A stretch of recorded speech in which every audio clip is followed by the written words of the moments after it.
What's up YouTube, Saf here on Super Saf TV, and in this video we're going to be taking a closer look at the Samsung Galaxy S9 and S9 Plus's cameras. In particular, the dual aperture, which I believe is the first on any smartphone, and it's possibly the most interesting new feature on the S9s. So as you guys probably already know, traditionally on smartphone cameras we've always had a fixed aperture.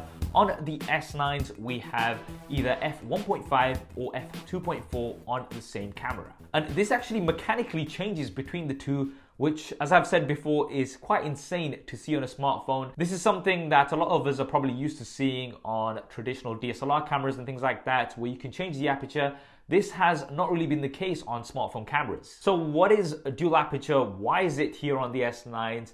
And what effect will it have on your images? Well, that's what I'm going to be trying to explain in this video. I'm going to try not to go too technical and keep this as simple as possible. Right, let's start off with what aperture actually is. Well, quite simply put, it is the opening in a camera lens to determine how much light is going to reach the image sensor. And this is sort of how human eyes also work. If you look at somebody's eyes, especially if they've got light colored eyes, when the light is bright, then their pupils will be quite small, but when the light is low, their pupils will expand to let in more light. Now, the cool thing on the S9s is that we actually have the widest aperture, I believe, on any smartphone, f1.5, which is pretty insane. And I'm sure it wasn't easy to technically achieve this on a smartphone camera. And a wide aperture such as f1.5 is basically going to let in more light, and a narrow aperture on a smartphone such as f2.4 is going to let in less light. Now, I actually went out yesterday and did a few tests in low light, and I kept all of the other settings the same. The only thing that I changed was the aperture, and as you can see from these examples, with f1.5 you can actually let in so much more light and get a much brighter image, which is absolutely awesome. Now, some of you guys may be wondering, why not just have f1.5 for everything, right? What is the purpose of having f2.4 as well? Well, one of the things that you get with a wide aperture such as f1.5 is a very small area in focus. Everything else is going to start to appear blurry. Now, this can actually look really cool in certain situations where you have a shallow depth of field, but in other situations, it can actually make the overall image appear a little bit softer because everything around the edges will be out of focus. Now, with an aperture such as f2.4 on a smartphone,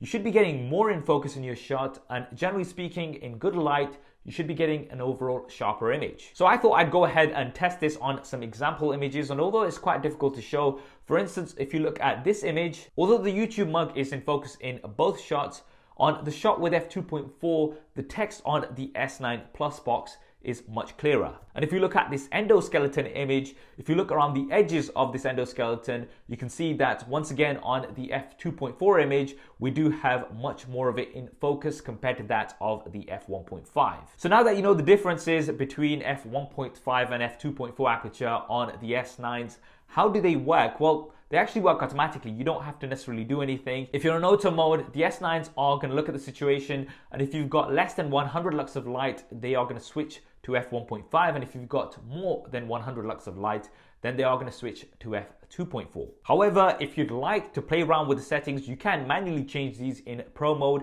Pro mode is basically a full manual mode on the Galaxy devices, and I've been using them for the past few versions. I actually really like these because they are default within the camera app. You don't actually have to go out and buy or download a separate app like you have to do on lots of other devices, and they do allow lots of control. And if you're into photography, or if you're thinking of getting into photography, I definitely recommend playing around with the manual settings in Pro mode on the S9s.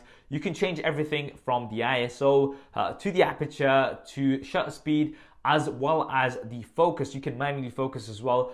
And this is great if you want to learn the fundamentals of photography. It's a great point to start in. And you can also get some really interesting and creative results, which you won't be able to get just with using automatic. So guys, that is a quick explanation of the dual aperture feature on the S9s. Hopefully you found it useful. If you did, then definitely hit that thumbs up button to let me know. Now, I have been testing out the S9 Plus's cameras, and I have to say initial impressions, especially for low light, are very, very impressive. How good these are, we're obviously going to have to do some head-to-head Super Saf style camera comparisons against some other devices.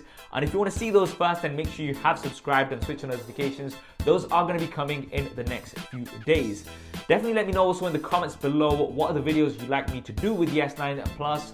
Thanks for watching. This is Saf on Super Saf TV, and I'll see you next time.